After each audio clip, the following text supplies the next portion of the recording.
Welcome back to CCM Talks. I am Bridget Linton, and I'm so thrilled to be joined by Executive Vice President Hunter Marckwardt. Now, Hunter, you're usually the one sitting in my seat doing the interviews, but we thought we'd switch it up a little bit today and put you in the hot seat. Are you ready for that?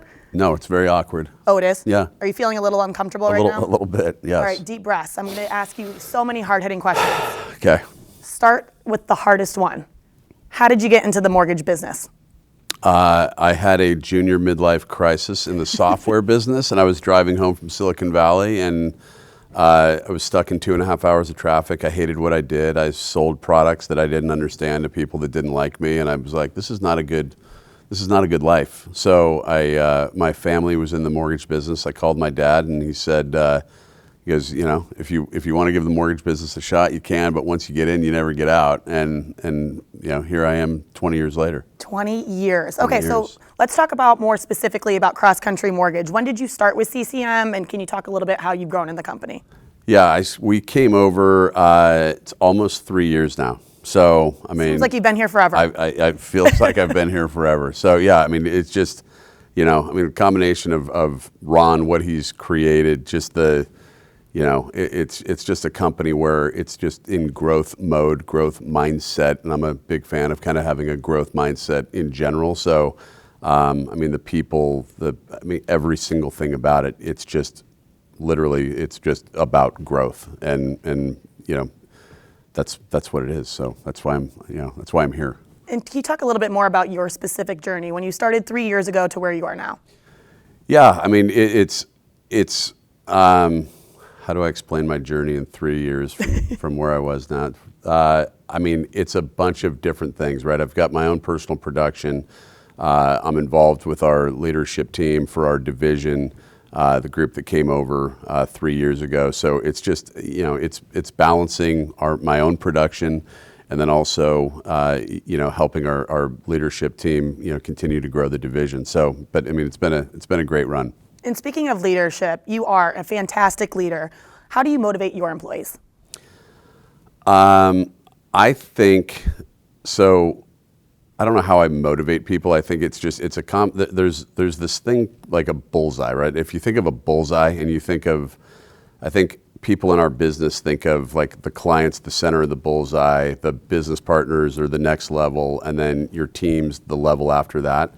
And I think it's really the opposite. If you invest in your team as the bullseye, you know, I'm a fan of feeling like a family. I don't care if it sounds altruistic. It's just like if you invest in your people, it goes outward as opposed to anything else. I think it has a ripple effect on how you care about I think how you care about your team is how the team then pushes that out to our business partners. Our business partners are more committed to how they refer us to clients, et cetera, et cetera. So I mean, it's day by day, and it's consistency, and it's caring more about people than just their roles. And so it's a lot of stuff that goes into it, but I love it. And I love that you brought up the whole aspect of team. And something I love about CrossCountry Mortgage is you don't feel like there's leaders and people below each other. We really do work together as a team. Yeah. Can you talk a little bit more about how CCM is different in that aspect compared to other mortgage businesses? Yeah, I mean,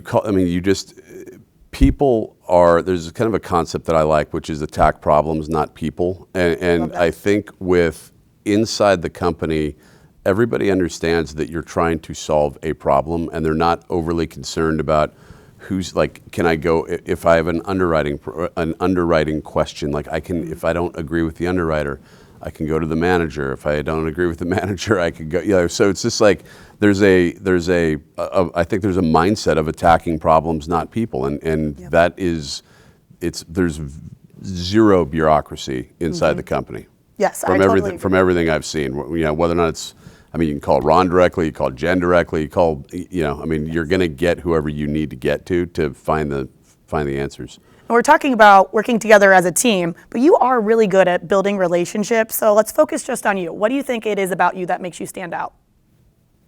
I mean, Everything. I mean, come on, yeah. It. So, I mean, let's just start with. I mean, he's so handsome. He's got a great personality. Yes, This is your chance to brag about yourself, Hunter. Yeah, it's the 250 pounds of pure pleasure. I would say it's asking more questions than talking.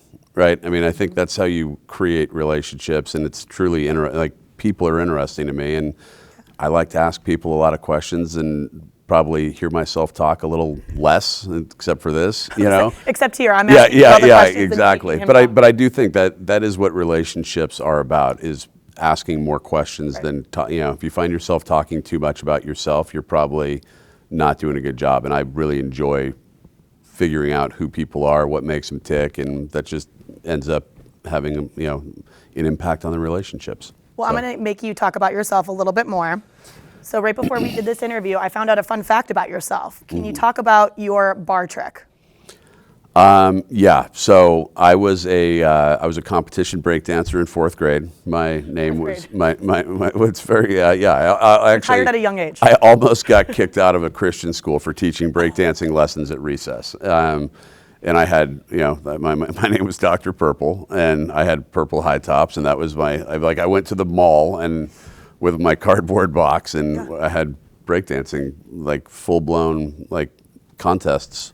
How did you teach yourself breakdancing? Did you go to class for this? I literally, like, I saw a guy, like, this is going back to the 4th grade. I saw a guy in front of me, like, and he just started, he just, like, I was like, what the hell is he doing? And so I just started, and then, like, pop, like, the movie Break-In, and what was it, Breakdance, it was like the Electric Boogaloo, and like all these, I just loved it. Yeah, so, yeah, I mean, if you haven't watched Break-In and Turbo, like, Turbo's my hero. So. Are we going to get a little taste of this at some point? I prefer not. Okay. But well, yeah, I'll capture him on video. Yeah, show everybody. It does. It does happen at times. It just kind of comes out. So. Oh my gosh. Well, that's a huge accomplishment in your life, is becoming a break dancer. But let's talk about your career. What has been your biggest accomplishment? I don't. I would say, like, with our team, with, like, I've done a lot of coaching throughout the years, and just having an impact on people. Like, if you, that is it. I have a lot of very good friends that have coached me, that I've coached, and when you see people develop, do things that they didn't think they could do, and, you know, if you had some impact on that, it's super gratifying. So I think more than, you know, I mean, I have this thing, like, we're all gonna die. Like, it sounds, it's morbid, like, but we're all gonna die. And it's like, you're not gonna remember how many loans you closed. You really are gonna remember the people, or hopefully be remembered for the people that you've impacted in your life. And that's probably my biggest accomplishment. I love that answer, Hunter. I was not expecting that, and I really love that. And you talk about how you've helped a lot of people, but there have to have been some people that have helped you too. Who would you say has been your biggest mentor? Without question, hard for me to, my dad. I mean, yeah. So, like, he's my hero. We lost him a couple years ago. So, but yeah, my dad for sure.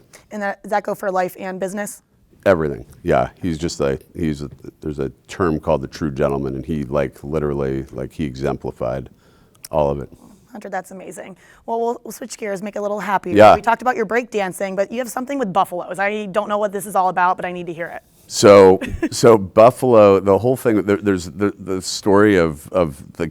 You've never heard the story of the cow and the buffalo? No. Okay, so cows. So, like, and I think it's reflective of the mortgage industry in general. But cows, when a storm's coming, cows run away from the storm. Okay. And they freeze to death because they're running away from the storm. And buffalo get through the storm because they run straight into it, and they get to the other side as quickly as possible. So I love the concept of, you know, my boys are really tired of hearing about the buffalo, but it's like, yes, it's one. Yeah, so that's why I love the story of the buffalo. It's like, it's just a reminder of just head into the storm, get through the other side as quickly as possible. That I do love that. Yeah. Well, Hunter, thank you so much. You've been such a great mentor and leader here at CrossCountry Mortgage. We're honored to have you in the company.